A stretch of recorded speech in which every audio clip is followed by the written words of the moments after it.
Are we alone in the universe? It's probably the biggest question we've ever asked ourselves. For, thousands of years, this was something for philosophers to think about.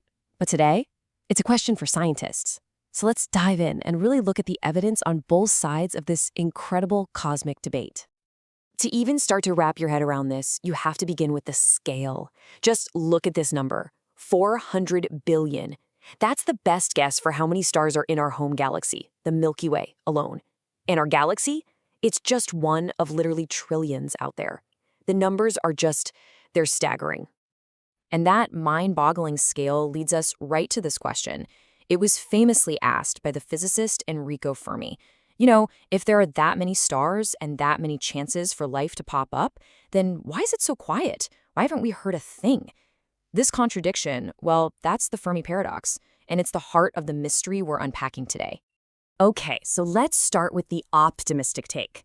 This is the side of the argument that says the universe should be absolutely packed with life. And honestly, the evidence for it is getting stronger every single day. Here's a number for you, 5,921. As of mid-2025, that's how many planets we've confirmed orbiting other stars.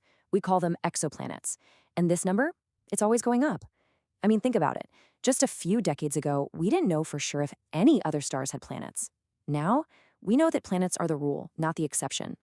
And the reason that number is just skyrocketing is that we've gotten really, really good at spotting them. The vast majority, as you can see here, are found using what's called the transit method. Telescopes like Kepler and TESS just stare at a star, and they measure its light with incredible precision. And when a planet passes in front of that star, the light just dips by this tiny, tiny amount. It's a simple idea, but it has completely changed the game for finding other worlds.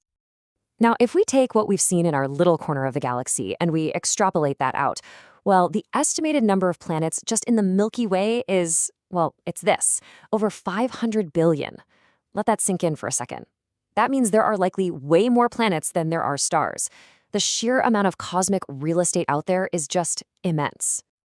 And it's not just about planets. It turns out the actual ingredients for life as we know it, complex organic molecules, they aren't special to Earth. The famous Miller-Urey experiment back in the day showed they can form pretty easily. And since then, we found these molecules literally floating in giant space clouds and riding on comets. The raw materials are just everywhere. Which brings us to a planet called K2-18b. Now, this is exciting.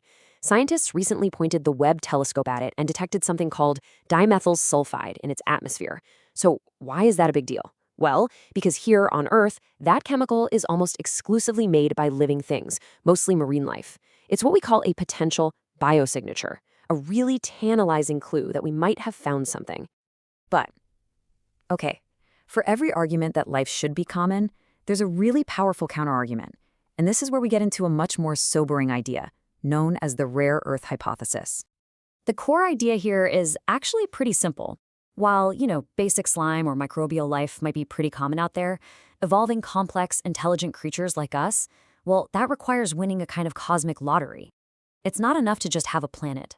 You need a planet that hits an unbelievably specific set of conditions. And here's just a part of that checklist. I mean, look at it, it's daunting. You need to be in the right part of the galaxy to avoid deadly radiation.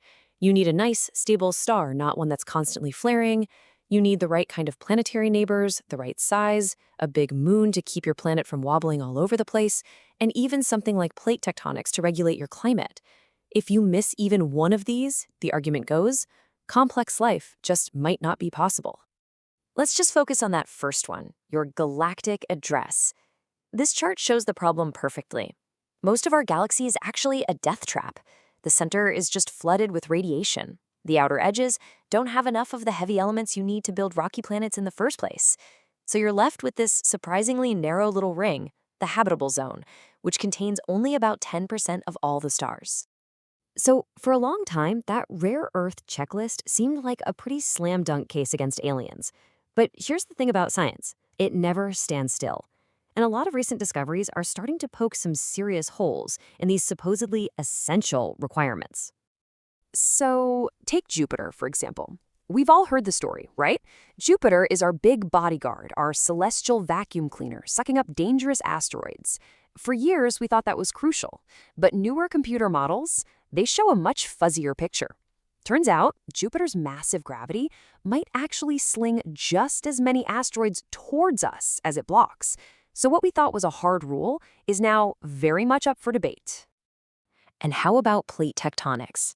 That constant churning of the Earth's crust was always considered a uniquely earthly thing, vital for our planet's health. But now we're seeing hints of similar geologic activity all over our own solar system.